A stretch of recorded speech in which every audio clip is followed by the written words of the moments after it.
Hi there everyone, it is Ron and Debbie and we are back for this week's edition of Ask Ron. Okay Ron, first question is from Curtis Cunningham and he is from Ohio. Hey Curtis.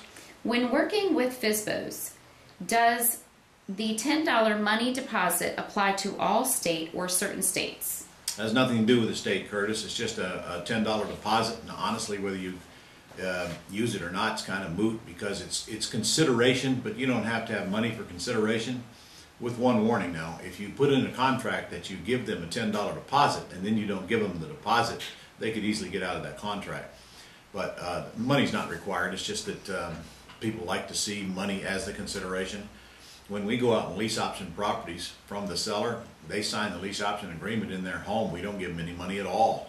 The consideration is the fact that we're willing to lease option their property from them and affect the agreement. So it doesn't really matter what state you're in. Now, you know, like here in Florida, I can tell you that the Florida Real Estate Commission would like to see a $100 deposit. Who made that up? I don't have any idea. I'm not licensed anyway, so you know, my concern is not what they would want to see. But I think if you check with any attorney, he'll tell you that consideration does not have to be money. Okay, next question is from Ray Ritchie from North Carolina. Good old Ray. Ron, I noticed you don't put a price on the houses you have listed on your website. Is there a reason for doing this? I've been putting the price on mine. Well, it depends on the kind of deal, Ray. If in fact I'm selling a property like that I want to stay in on a lease purchase, or that I bought from a bank and I want to lease purchase, actually any property that I'm going to stay in, we post the price.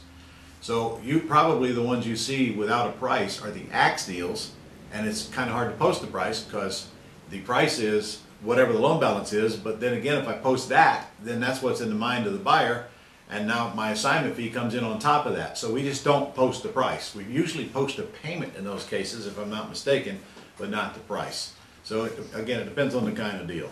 In your case, you're doing axe, I wouldn't post the price either, but I would post the payment because you don't have any flexibility on that. Ray had a little PS for you also, Ron. He says, it looks like by next week I will have 5 more deals under contract since the convention. No kidding. Well, way to go, Ray. Yeah, I seen your letter to Scott. I know he's been a big help to you. And that just goes to show you it can be done even at your age. Oh, Ray's been around for forever. Okay, next is from Corey Wolf from New Jersey. Hey, Corey. Hello, Ron. It's Corey from New Jersey. I was wondering about the directions on the top of the real property possession and lease agreement which say to have it signed in front of your attorney. Is this true for both my seller and my buyer in the event I am doing a reverse axe? We go in, Scott goes into the house and he gets the lease option agreement signed by the seller without an attorney. Then we find the tenant buyer, and the tenant buyer goes to the attorney's office and sits in front of the attorney and gets everything explained.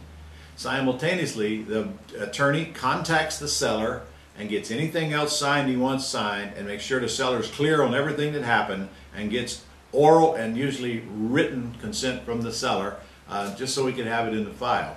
Well, also we got to get a general release from the seller, and we get that at that time. And also one from the buyer. So attorney is involved, but not on the front end when you go into the home to get the lease option agreement signed or the purchase and sale agreement. We don't ever get an attorney involved, or almost never, when the seller is originally signing some kind of an agreement, but shortly thereafter we do. The thing is, with an axe deal or a lease option or whatever, you don't know for sure that you're going to find the tenant buyer, and you don't know for sure that you're not going to change the deal. Scott quite often puts a property under contract under X terms, goes and finds tenant buyer, and then has to go back and change X terms to Y terms to satisfy the tenant buyer's needs or the seller's needs.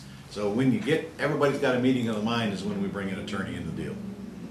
Okay, Ron, he had another question also. I have a question about what to get the seller to sign when I'm sitting in his or her dining room and presenting a lease option offer when I intend to sandwich lease. Well, probably the smartest thing for you to do is get to my boot camp, man, because that's we go over all of that stuff and the agreements are right there. And if you're going to do a sandwich lease, it's not the same lease option agreement we use to install a tenant buyer. It's the other one. It's the one that, at the top or in the middle of the resource page on your Go Club site. And I can't tell you the exact words on it, but it does not have a table of contents. If it doesn't have a table of contents, it's the one that I use to control it if I intend to stay in it. And it's a totally different agreement. You take time to read the two, you'll see there's vast differences. Off the top of my head, I believe that lesson 50-something is about the where you went over those two agreements. Okay, we do have a lesson on those two agreements posted on the side. Yes, it's lesson 50-something. So if you look at the 50s, you'll see it. There you go, straight from the horse's mouth.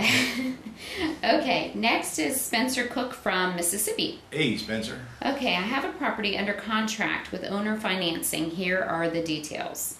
The ARV is $79,000. Okay. Repairs $3,000. Okay. Price is $60,000 with $350 per month till paid. I like the payment. I like the till paid, which means no interest. Okay. Then he says $800 rental area. Did he say anything about a down payment? Let's see. Owner finance. Let's assume it's nothing down. Well, he says my first thought is to owner finance at $79,900 at 6 to 7% for 20 years with 4 to 6 down. You can certainly do that if you want to. I assume that you checked into the process of getting the property back if they don't pay in Mississippi. I don't know it.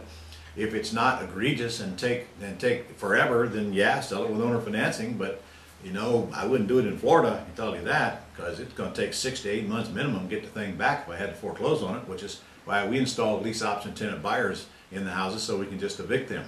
However, you know, I can make you a case for both sides.